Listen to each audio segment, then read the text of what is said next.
It was too little, too late for the Mariners. The organization made a few moves in the final month of the season and gave fans a shot of hope. But in the end, the Mariners missed the playoffs again.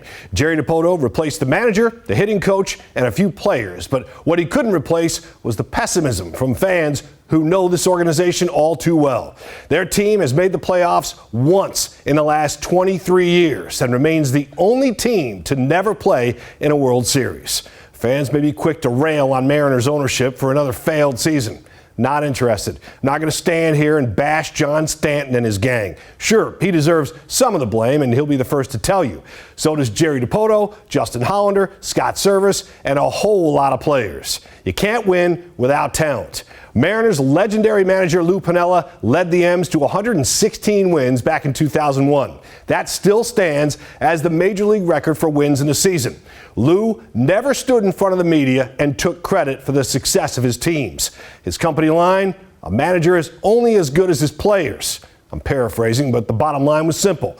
Players perform, managers manage. The Mariners had the best starting rotation in baseball this season, leading the majors most of the way in earned run average. But the best pitching paired with the worst hitting was not a formula for success. The only team with a worse batting average than the Mariners this season, the White Sox, the team with the worst record in the majors.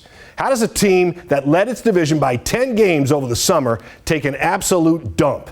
Managers rarely make a difference. Players do make a difference. It's about accountability. I remember talking to some players after Servais got fired in August. Some of those guys took the blame. They knew if they had played better, their manager wouldn't have been fired. And why do some fans, not all, but some, continually bag on ownership when a team loses? The Mariners spend money. Their payroll sits right in the middle of all 30 MLB teams. In fact, the 4 teams ahead of them in the wild card race have lower payrolls. 2 other teams, division champions Cleveland and Milwaukee, also spent less than the Mariners this season. A bunch of money doesn't buy a bunch of wins. The money is there for the Mariners. The talent is not. It's close, but it's not where it needs to be.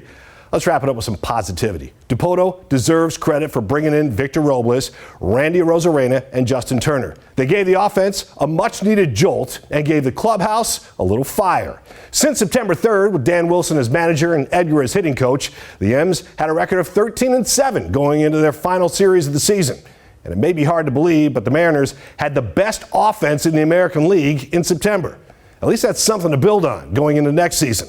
Something Mariners fans have unfortunately grown too used to hearing.